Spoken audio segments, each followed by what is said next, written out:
முதல்வர் விஜய் தலைமையில் இன்றும் நாளையும் IAS, IPS மற்றும் IFS அதிகாரிகள் மாநாடு. சட்டம் ஒழுங்கு, பெண்கள் பாதுகாப்பு, போதைப்பொருள் ஒழிப்பு குறித்து ஆய்வு.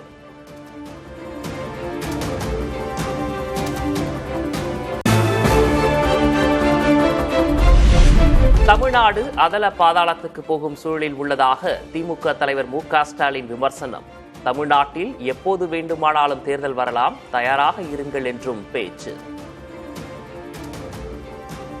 ஆட்சி மாற்றம் வந்து ஒரு மாசத்திலேயே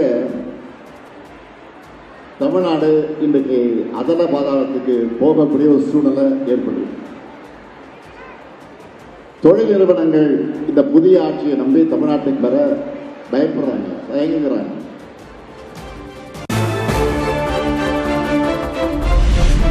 இனி வரும் ஒவ்வொரு தேர்தலிலும் திமுக 100% துடை தெரியப்படுவது உறுதி என தவேக பதிலடி. பொறாமையும் விரக்தியும் பொங்க ஸ்டாலின் பேசுவதாக விமர்சனம்.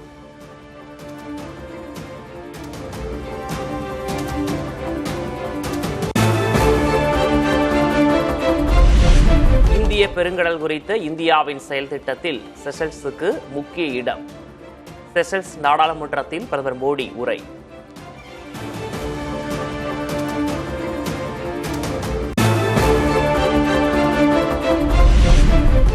பிரதமர் மோடிக்கு செஷல்ஸ் நாட்டின் உயரிய கார்டியன் ஆஃப் ப்ளூ ஹாரிசான் விருது வழங்கி கௌரவிப்பு. 34 நாடுகளின் உயரிய விருதுகளை பெற்று சாதனை.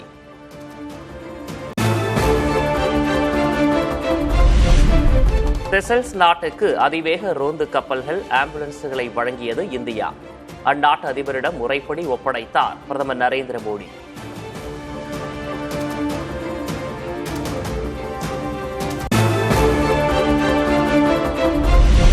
தனது கோரிக்கையை ஏற்று திருமணத்துக்கு கூட தங்கம் வாங்காமல் பல குடும்பங்கள் தவிர்த்ததாக பிரதமர் மோடி நெகிழ்ச்சி.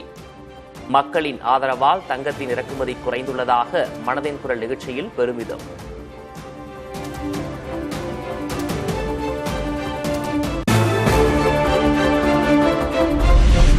கச்சா எண்ணெய் விலை குறைந்தும் எரிபொருள் விலை உயர்வு ஏன்? மத்திய அரசுக்கு காங்கிரஸ் தலைவர் மல்லிகார்ஜுன் கார்கே கேள்வி.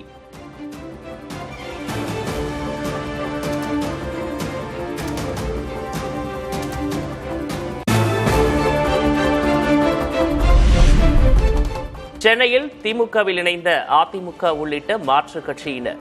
அதிமுக முன்னாள் அமைச்சர் பெஞ்சமின் ஏற்பாட்டில் மாற்றுக் கட்சியினர் திமுகவில் ஐக்கியம்.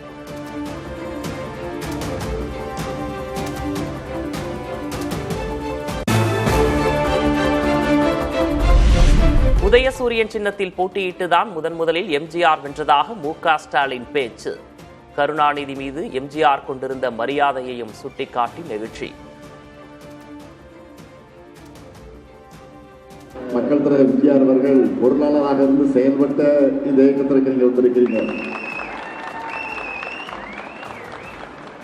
உதயசூரிய சின்னத்தில் போட்டியிட்டு தான் அவர் முதல்ல சட்டமன்ற உறுப்பினராக வெற்றி பெற்றார்.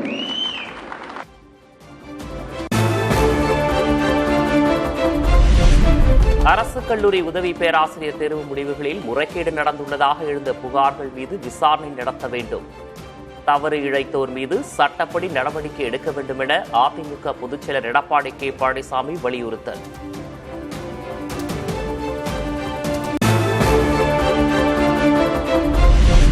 கல்லூரி உதவி பேராசிரியர் நியமன தேர்வு முறைகேடு தொடர்பாக விசாரணை தேவை. தவேக அரசுக்கு இந்திய கம்யூனிஸ்ட் வலியுறுத்தல்.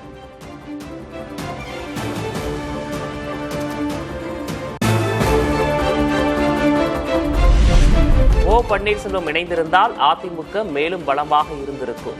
கோவையில் ஆதரவாளர்கள் மத்தியில் முன்னாள் அமைச்சர் SP வேலுமணி பேச்சு.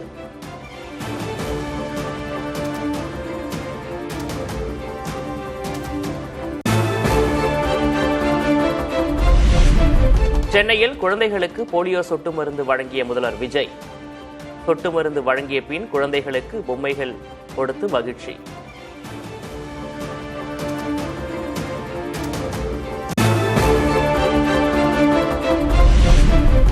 தமிழகத்தில் மின்சாரத்தை காணும், சட்டம் ஒழுங்கை காணும். முதல்வரை பெரம்பூர் தொகுதி மக்கள் தேடிக் கொண்டிருப்பதாகவும் எதிர்க்கட்சித் தலைவர் உதயநிதி ஸ்டாலின் கடும் விமர்சனம். பெரம்பூர் தொகுதி மக்கள் என்ன தெரியுமா சொல்றாங்க, நாங்கெல்லாம் தெரியாம ஒருத்தரை தெரியாதனமா ஜெயிக்க வச்சுட்டோமே, அவர் எங்க போனாரு யாராவது பாத்தீங்களான்னு கேட்கிற அளவுக்கு இன்னைக்கு பெரம்பூர் சட்டமன்ற தொகுதி மக்கள் புலம்பிட்டு இருக்கிறாங்க. இந்த ஆட்சியில ஒட்டுமொத்த தமிழ்நாடும் யாரை தேடிட்டு இருக்கு? மின்சாரத்தை தேடிட்டு இருக்கு. போன 5 வருஷம் நல்லா இருந்த சட்டம் ஒழுங்க இன்னைக்கு மக்கள் தேடிட்டு இருக்கிறாங்க.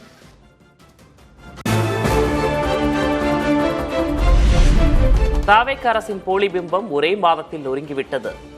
அரசின் தவறுகளை இளைஞர்கள் தட்டி கேட்க ஆரம்பித்து விட்டதாகவும் எதிர்க்கட்சித் தலைவர் உதயநிதி ஸ்டாலின் பேச்சு. அமைந்திருக்கக்கூடிய இந்த சோஃபா மாடல் ஆட்சியுடைய போலி பிம்பம் கடந்த 1 மாசத்துல அடிச்சு துவைக்கப்பட்டு நொறுங்கி கிடக்கின்றது. ஒவ்வொரு நாளும் இந்த ஆட்சியுடைய அவலங்கள்லாம் மக்கள் புரிஞ்சுக்கிட்டு இருக்கிறாங்க. இன்னைக்கு இந்த அரசுடைய தவறுகளை சறுக்குகளை எல்லாம் இன்றைக்கு இருக்கக்கூடிய இளைஞர்கள் தட்டி கேட்க ஆரம்பிச்சிருக்கிறாங்க.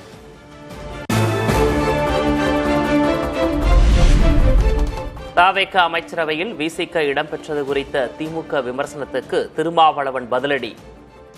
ஆற்றங்கரையில் உட்காரச் சொன்னால் அள்ளி குடிக்கிறீர்களே என விமர்சிப்பதா என காட்டும். ஆத்தங்கரையில் தானே உட்கார சொன்னேன், நீங்க அள்ளி குடிக்கிறீங்களே.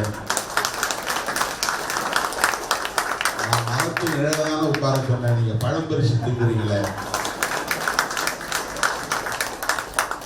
நான் ஹோட்டல்ல வேலை செய்ய தானே சொன்னேன், நீங்க போய் அங்க காபி சாப்பிட்டு இருக்கீங்களே. கேள்வி கேட்பது போல்.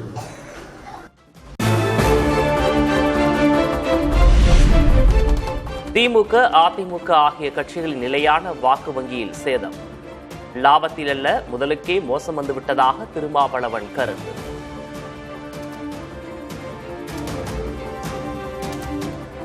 இவ்வளவு பெரிய சரிவுக்கு அவர்களின் கோர் ஓட் பேங்க், காலங்காலமாக அவர்களுக்கு என்று கிடைத்து வந்த ஸ்டாண்டர்ட் ஓட் பேங்க், நிலையான வாக்கு வங்கியில் பாதிப்பு ஏற்பட்டது. இப்போ முதல்ல மோசம் போச்சு திமுகவுக்கும் அதிமுகவுக்கும்.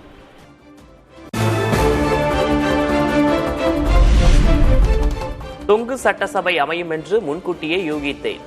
நினைத்ததை விட நிலைமை தலைகீழாக மாறிவிட்டது என திருமாவளவன் பேச்சு.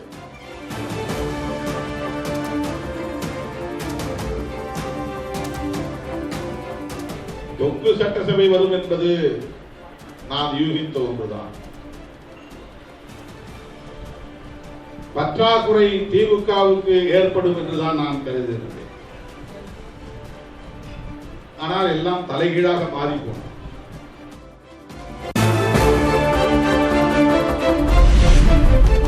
திராவிட அரசியலுக்கு எதிராக பரப்பப்பட்ட வெறுப்பு அரசியலின் விளைவாகவே ஆட்சி மாற்றம் நிகழ்ந்தது என கூறிய திருமாவளவன், கூட்டணி கட்சிகள் வேலை செய்யாமலா 2021 திமுக ஆட்சிக்கு வந்தது என்றும் கேள்வி. 40-50 ஆண்டுகளாக திராவிட அரசியலுக்கு எதிராக பரப்பப்பட்ட வெறுப்பு அரசியலின் விளைவாக நிகழ்ந்தது. அவங்க வேலை செய்யல, இவங்க வேலை செய்யல, இவங்ககிட்ட ஒண்ணும் இல்ல, அவங்ககிட்ட ஒண்ணும் இல்ல, அப்புறம் எங்ககிட்ட ஒண்ணும் இல்லாம 2021 வெற்றி பெற முடிந்தது.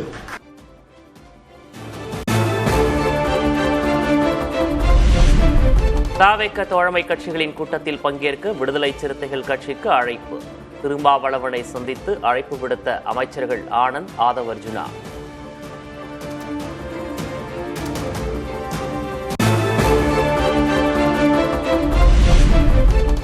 அதிமுகவுடன் கூட்டணி அமைக்க தற்போது வரை திமுக முயற்சிப்பதாகவும் அதில் அக்கட்சி எம்எல்ஏக்கள் பலருக்கு உடன்பாடில்லை என்றும் அமைச்சர் நிர்மல்குமார் கருத்து. திமுக எம்எல்ஏக்கள் ராஜினாமா செய்தாலும் ஆச்சரியப்படுவதற்கில்லை என்றும் பேட்டி. திமுகவும் அதிமுகவும் சேர்ந்து ஆட்சி அமைக்கணும் இப்பவும் முயற்சி செஞ்சுட்டு இருக்காங்க. இன்னைக்கு காலையில் வரைக்கும் முயற்சி செஞ்சுட்டு இருக்காங்க. ஒவ்வொரு நாளும் ஸ்டாலினும் உதயநிதியும் எடப்பாடியும் சேர்ந்து ஆட்சி அமைக்க ஒவ்வொரு நாளும் முயற்சி செஞ்சுட்டு வராங்க. அவதூறு கருத்துகள் தெரிவித்ததாக அமைச்சர்கள் ஆதவ் அர்ஜுனா, நிர்மல்குமார் ஆகியோருக்கு சபரீசன் சார்பில் வக்கீல் நோட்டீஸ். மன்னிப்பு கேட்காவிட்டால் சட்ட ரீதியான நடவடிக்கையை சந்திக்க நேரிடும் என எச்சரிக்கை.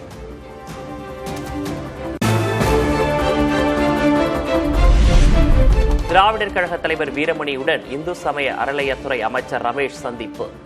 திருச்சியிலிருந்து சென்னை வரும் ரயிலில் தற்செயலான சந்திப்பு என அமைச்சர் அலுவலகம் தகவல்.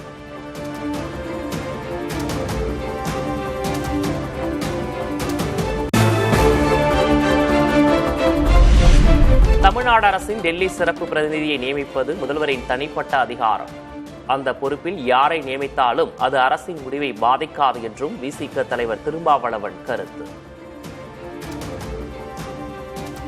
முதல்வருக்கு நம்பிக்கைக்குரியவர், அதனால் அந்த பொறுப்பு வழங்கப்பட்டிருக்கிறது.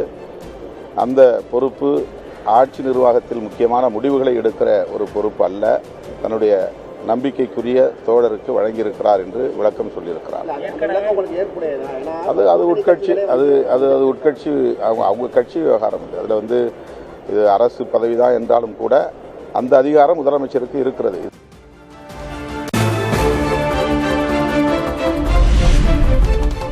தமிழக அரசின் டெல்லி சிறப்பு பிரதிநிதி நியமனத்தை முதல்வர் விஜய் மறுபரிசீலனை செய்ய வேண்டும்.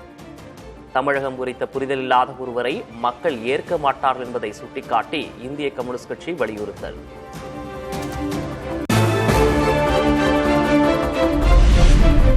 கம்யூனிஸ்ட் கட்சிக்கு இக்கரையும் தெரியாது, அக்கறையும் தெரியாது, பசுமையான இடத்தை நோக்கி ஓடியதும் கிடையாது. முத்தரசனின் குட்டி கதைக்கு இந்திய கம்யூனிஸ்ட் கட்சியின் மாநில செயலர் வீரபாண்டியன் பதில்.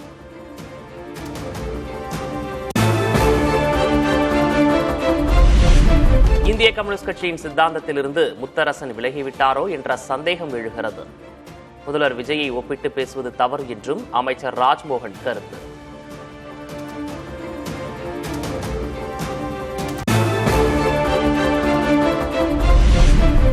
கட்சி மேலிடம் எடுக்கும் முடிவே இறுதியானது. திமுகவுடன் கூட்டணியா என்ற கேள்விக்கு பாஜக மாநில தலைவர் நயினார் நாகேந்திரன் கருத்து.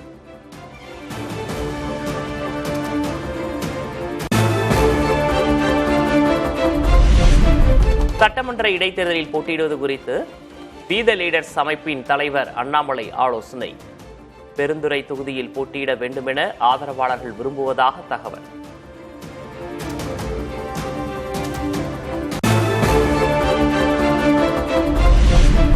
தொடர் விடுமுறை முடிந்து சொந்த ஊர்களிலிருந்து சென்னை திரும்பும் மக்கள்.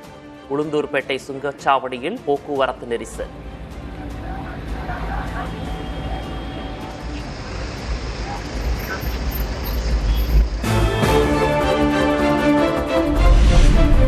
தமிழகத்தின் பல்வேறு மாவட்டங்களில் பரவலாக மழை பெய்தது.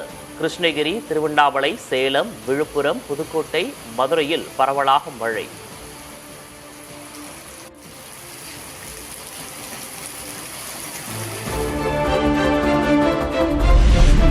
கோவை, நீலகிரி உள்ளிட்ட 4 மாவட்டங்களில் இன்று கனமழை பெய்யும். ஒரு சில இடங்களில் 50 கிலோமீட்டர் வேகத்தில் சூறைக்காற்று வீசும் என எச்சரிக்கை.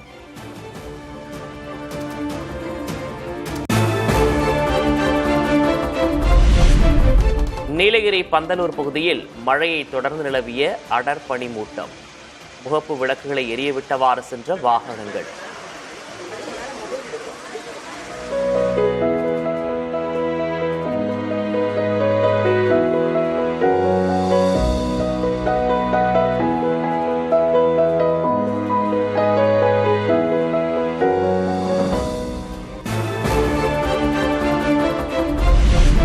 குறுவை சாகுபடிக்கு தண்ணீர் இல்லை என்றால் விவசாயிகள் மாற்று பயிர்களுக்கு தயாராக இருக்க வேண்டும். விவசாயிகளுக்கு உணவுத்துறை அமைச்சர் வெங்கடரமணன் அறிவுறுத்தல்.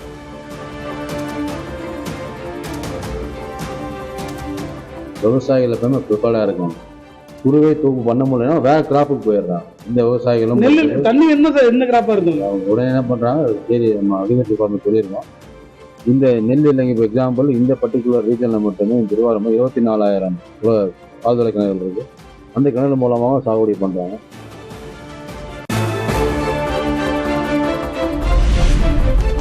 விருதுநகர் மாவட்டம் சாத்தூர் அருகே பட்டாசாலையில் பயங்கர வெடி விபத்து. 10க்கும் மேற்பட்ட அறைகள் இடிந்து சேதம்.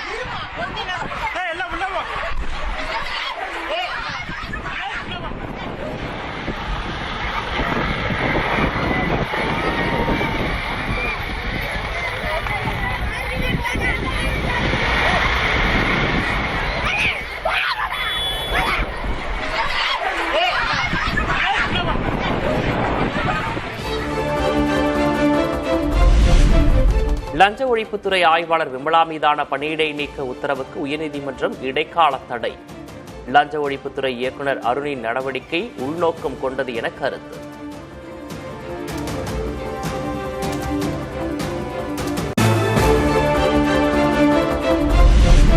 ராமநாதபுரத்தில் தூங்கிக் கொண்டிருந்த சிறுமி காணாமல் போன நிலையில் பக்கத்து வீட்டு கிணற்றில் சடலமாக மீட்பு. சிறுமியின் உடலை மீட்டு காவல்துறையினர் தீவிர விசாரணை.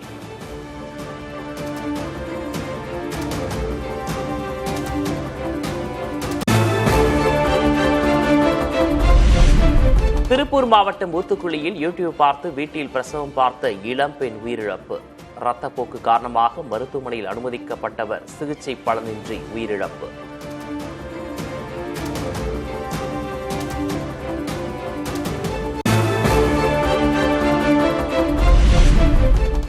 சமூக உரிமைகள் மற்றும் சமத்துவத்தை வலியுறுத்தி சென்னையில் LGBTQ பேரணி. 1000க்கும் மேற்பட்டோர் பங்கேற்று மகிழ்ச்சி.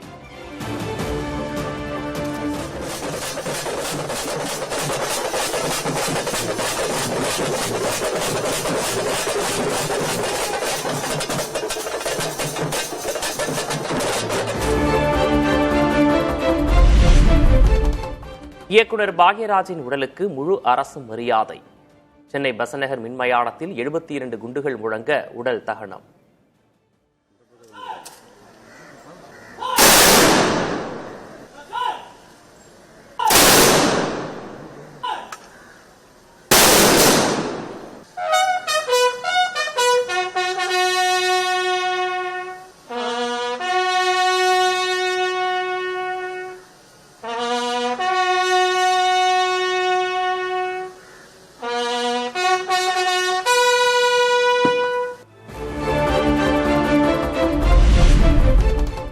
அருணாச்சல பிரதேசத்தில் பெய்து வரும் கனமழை. பல்வேறு பகுதிகளில் வெள்ளமும் நிலச்சரிவும் ஏற்பட்டுள்ளதால் கடும் பாதிப்பு.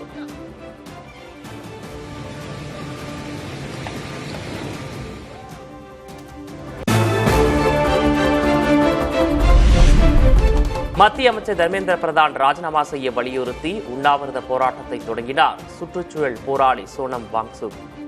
டெல்லியில் கரப்பான்பூச்சி ஜனதா கட்சியினர் போராட்டம் செய்யும் இடத்தில் உண்ணாவிரதம்.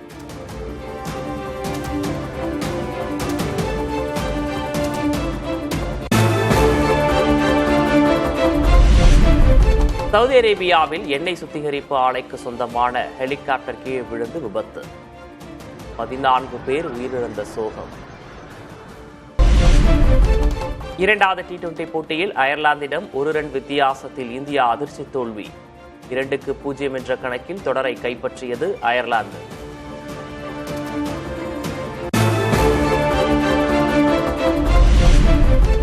மகளிர் T20 உலகக்கோப்பை கிரிக்கெட்டில் ஆஸ்திரேலியாவிடம் வீழ்ந்தது இந்திய அணி. அரையிறுதிக்கு முன்னேற முடியாமல் தொடரிலிருந்து வெளியேறியது.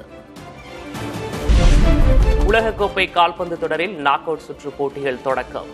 முதல் போட்டியில் தென்னாப்பிரிக்க அணியை 1-0 என்ற கோல் கணக்கில் வீழ்த்தியது கனடா.